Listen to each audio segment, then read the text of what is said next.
Wizards of the Coast is claiming that they are here to earn our trust, not ask for it.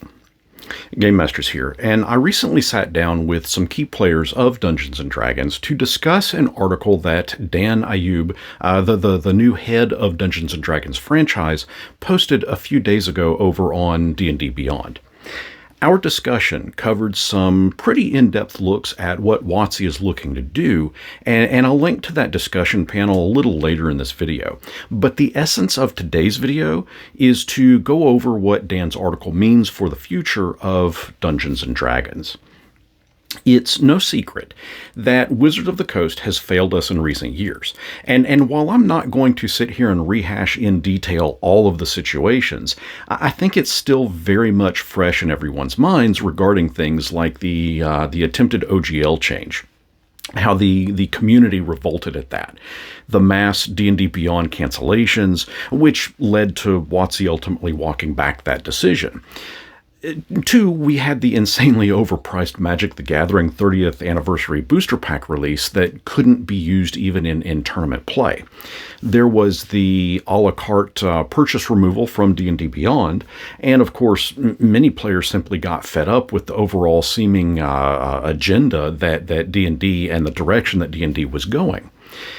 As a fan base, we certainly have had a number of choices as to why to leave Dungeons & Dragons behind and seek out other games. Games like Pathfinder, Morkborg, DC-20, Shadow Dark, Swords and Stones, Tales of the Valiant, and Daggerheart being the newest one. I mean, the list goes on as other options.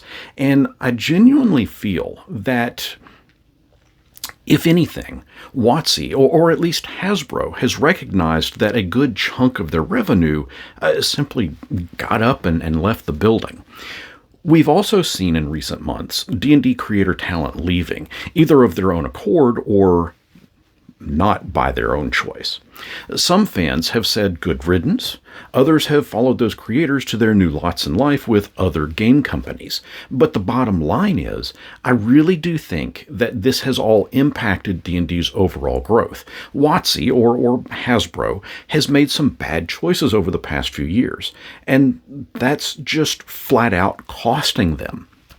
This takes us to the root of Dan's article. He cites that Wizards of the Coast, WotC, wants to give the game back to us, the players.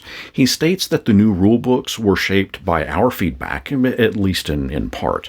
He goes on to say that they will be updating the system reference document, the SRD, on a rolling basis.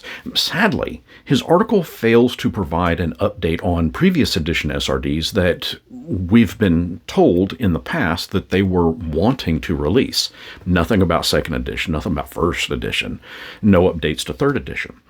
He goes on to tell us, or fourth edition for that matter, but anyway, he goes on to tell us that effective September 16th, alongside the release of the new starter set, Heroes of the Borderlands, that all D&D Beyond members can run games on the built-in maps, VTT, without a paid subscription. That if you purchase a module, an adventure, or a map on D&D Beyond, that you'll be able to use it in their VTT along with your friends. Again, without the need of a paid subscription.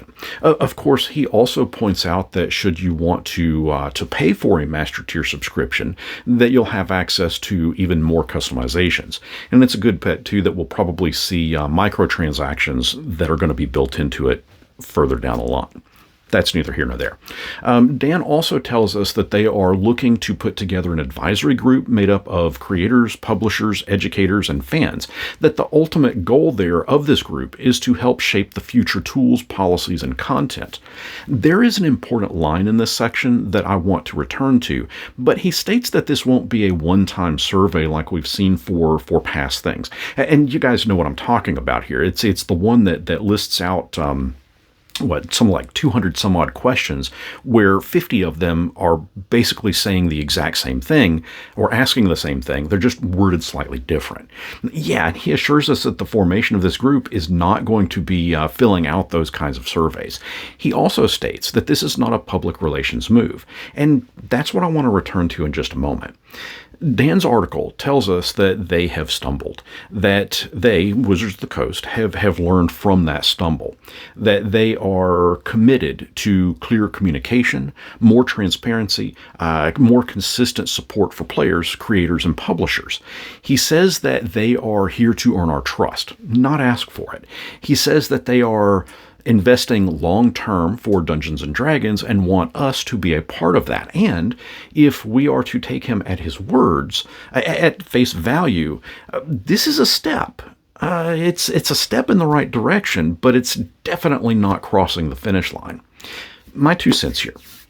This article is 100% PR move. Of that, let's not mince words, because at this specific moment in time, that's all this article is so far, just words. Words of a promise that they, WotC, recognize, that they've recognized its past mistakes and they want to do better. It was out of the blue. It was an out of the blue article, and I can't recall anything in the most recent days or weeks that would prompt it to really be put out there, unless Dan was newly promoted to the head of D&D franchise, and this is simply his first move on the chessboard to attempt to make the game a success.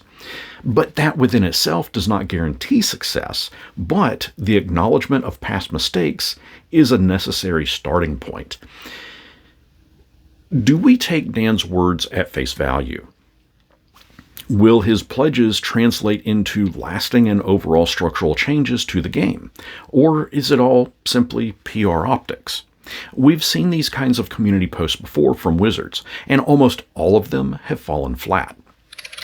Like Fox Mulder, I want to believe, but is this something that will regain the trust of third-party creators and players of the game? I don't think that we have a choice at this point but to hold lightly to the words in Dan's article. Without follow-through, even the most well-stated intentions can unravel, and as we've said, up to this point, it's just words, and as the saying goes, actions speak louder than words. That all said, one action that we will be seeing, a tangible action of goodwill that we will be seeing, is that, as mentioned, that effective September 16th date, that we'll have access to the VTT. Couple that with the language in his article that the system belongs to us and that the focus on community involvement, that they want to do that, well, that is promising. Add in ties to the organized play like the newly created Living Greyhawk campaign at conventions and simplified rules for a broader entry into the game of Dungeons & Dragons. That all suggests growth via accessibility. If Wizards keeps listening, if the SRD continues to see rolling updates, if we actually get previous editions SRDs, and if players' voices are given actual weight and we are listened to, we really could be looking at a meaningful recovery in trust. Perhaps not to all past and current players of the game, but this is at least a step in the right direction. If we decide to take Dan's article at face value, and keep in mind, I've read it with a very cautious and analytical mindset, but if he is taking this to be a real commitment to the community, then it is going to have to go beyond tone and language. Wizards is going to have to set up a structure for communication, something that's more effective than just simply tossing up a post and letting that be that. They are going to have to enter the battlefield, so to speak, and reply when folks leave comments. They're going to have to be consistent in their approach with the community, and they are going to have to be visible and make themselves available to us. I personally am going to remain guarded, but Dan's article does offer a glimmer of progress. I've reached out to him, actually the day that he posted that article, and asked if he would be up for an interview, but so far I've not heard from him. I really don't expect that I will. I mean, really, by all rights, I'm still very much a small channel here on YouTube, but I do have questions that I'd love to ask him, as I'm sure all of you do as well. To that end, I have a scenario question for everybody watching. But first, I want to thank everyone for watching, but I also want to humbly thank all of my YouTube members and Patreon supporters, as their contributions to the channel have made it so that I didn't need to take on any sponsored ads for today's video. I would also love to invite everyone watching to join the GameMasters Discord, as we've got some very fun things happening and developing over there. And keep your eyes open for the GameMasters table coming soon. Want to know more about that? Well, join the Discord. That's where I'm going to be chatting with everybody in it as that Game Masters table develops. Okay, regarding Dan's article, it certainly sounds like someone is trying to rebuild bridges, but sounding like it, that's not exactly structure. It appears that WotC wants our trust, but if the words are just there and no further visibility and availability are extended, then the commitment to the community is hollow. While caution still lingers, I do have a spark of hope that this new direction could honor the community and actually include us. As mentioned, I've reached out to Dan to join me in an interview. Again, I doubt that he will, but in the chance that he accepts, what is one burning question that you feel would be beyond important to ask him? Give that some real thought and post it down in the comments, as I'd love to know what questions you all would ask. At the beginning of this video, I mentioned that me and a few folks in the D&D community sat down and had a very good discussion over Dan's article. If you would like to see what everyone's opinion was, be sure to watch this video next. And until next our paths cross, may you find a seat at the table.